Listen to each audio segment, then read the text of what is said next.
A lot of times I used to look at a lot of the things that I had, so that I would be able to further the aspect of writing.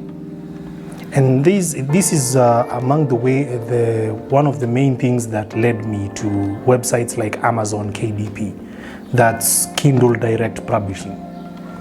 Amazon are an excellent publishing website, because a lot of times you can handle everything that you need to handle when you're self-publishing.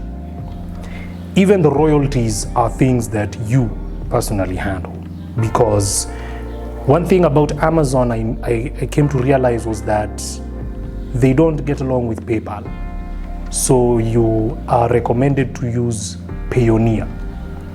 Payoneer is this online platform whereby you can transfer funds even to your Kenyan bank account, because Payoneer support any legal bank account worldwide.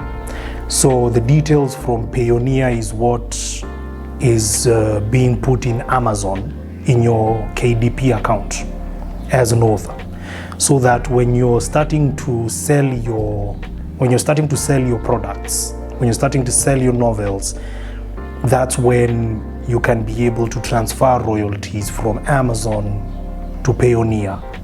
And then from Payoneer, of course, once it's above 50 or 100 USD, that's when you can transfer to your bank account.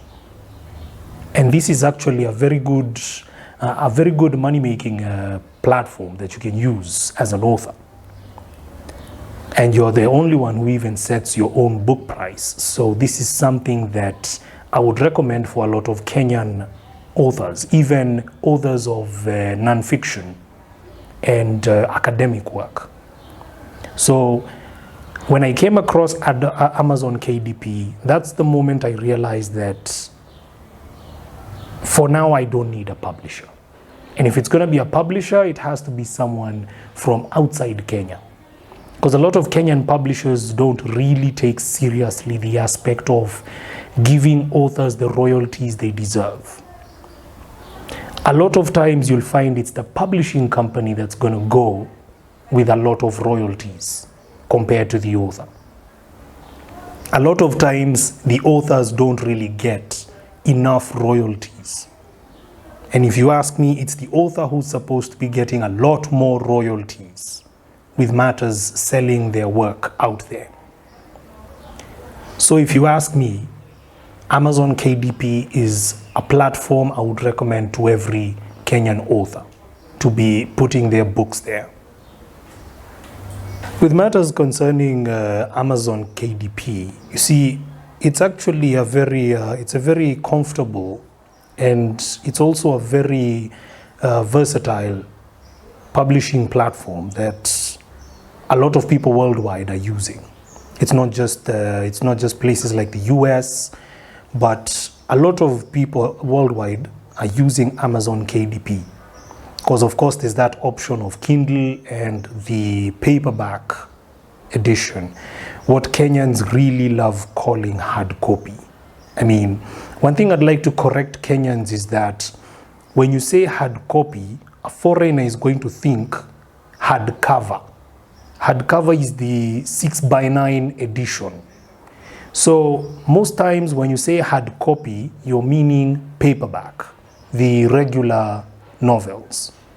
That's one thing that I would like a lot of Kenyans to actually know, so that they wouldn't be confusing people when they say hard copy, because it's what's called paperback.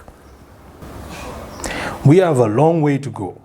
To tell you the truth, we really need to pick up our socks, because a lot of people who are doing really good work in matters publishing, in matters writing, are people from the US and Canada and some European countries as well, like France.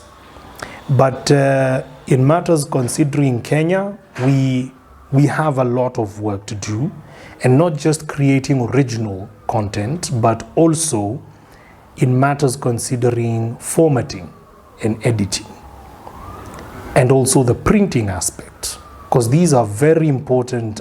These are very important aspects when it comes to creating a book. Because a lot of times this book has its own agenda and its own reader audience.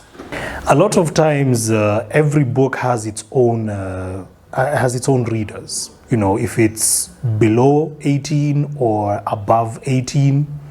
So a lot of times when you're writing a story as a Kenyan, you need to also remember which audience are you targeting. Is it above or below 18?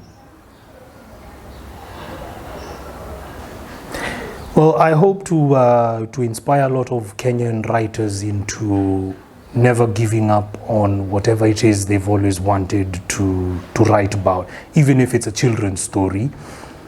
And if you ask me, one thing I normally tell people is that you have no excuse to lose hope, particularly on skills you've got. So I want to make sure that a lot of Kenyan writers have never given up on their dreams, and they've also created enough content for a lot of Kenyans to start getting interested. And not just Kenyans, but everywhere. Because we also have a global audience that we can look at as Kenyans. It's not just about the local audience. Because if you ask me, there are a lot of people whose dreams normally get shut down here in Kenya, especially with matters considering all these tug of wars that happen in families. You find that there's some people who have surprisingly good dreams, but they get shut down because of a lot of demands from family members and stuff. But one thing I would recommend is that you have no excuse to lose hope, especially on skills you've got. So you should always keep yourself going. In my case, I pretended to be a Kenyatta University student so that I would gain access to computer labs, so that I would edit my novels. That's how I was able to do 6 novels. Because I looked at all of them and I was like, I don't have any other time to do this. Primarily, I wrote them on phone. So you can start from anywhere. You can start from books, just writing with a book and your pen. Or you can just start with your phone. Because for me, that's how I started. I started on phone. And I wanted to make sure by the time my 20s are over, I've done enough novels to show a lot of people. So I consider it a great accomplishment. Alongside in the future, winning an Oscar for Best Foreign Language Film, one of my books becoming that film. One of my books being adapted into that film that wins Best Foreign Language Oscar.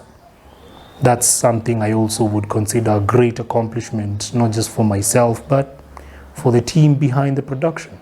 Local publishers need to also remember that a lot of stories are diverse, a lot of stories are very different compared to their own thoughts. So a lot of these stories are fiction. So with matters concerning especially fictional stories, local publishers need to sit down with authors and understand their own perspective in creating these stories before they even decide to present them with the contract. That's one of the main things that I would recommend to local publishers, alongside not trying to change whatever it is that the author has written, because the author has his or her own reason why they've written that story.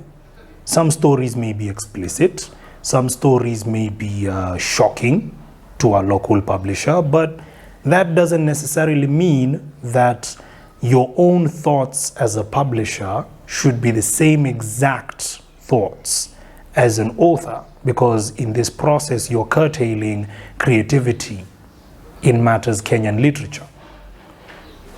So if you ask me, a lot of times local publishers need to remember that there is so much creativity in Kenya that needs to be shown to the global audience, not just the local one. Well, you can find me on Facebook as Haroun Risa. You can find me on social media: Facebook, Twitter, Instagram, as just the name Haroun Risa. So with Twitter and Instagram, it's at Risa Haroun. And there's my YouTube channel, Haroun Risa. So in my YouTube channel, that's where I get to upload a lot of the voiceover and narration videos that I have been able to do out here, alongside some of the videos related to a lot of the film and TV work that I have done. So you can find me on social media, mostly Facebook, Twitter, Instagram, and YouTube. UANDISHI is basically my own publishing firm that I plan to have in the future, whereby any novel that I have created is under that tag, UANDISHI, and that's the initials of my name, Haroun Risa. I look forward to hearing your thoughts and feedback about how you would like to also publish your own productions, how you would like to publish your own books. So don't forget to tune in to UANDISHI so that you can be able to learn about all these things. You can learn about even the platforms alongside Amazon. There are so many other platforms like Barnes & Noble. There's also Apple Books, Scribed. There's so many platforms that you can actually publish your books on. And it's not just paperback alone, but even the EPUB format. So don't forget to tune in to UANDISHI. Don't forget to send in your comments, your thoughts and feedback. And don't forget to subscribe to UANDISHI, which is going to be every week.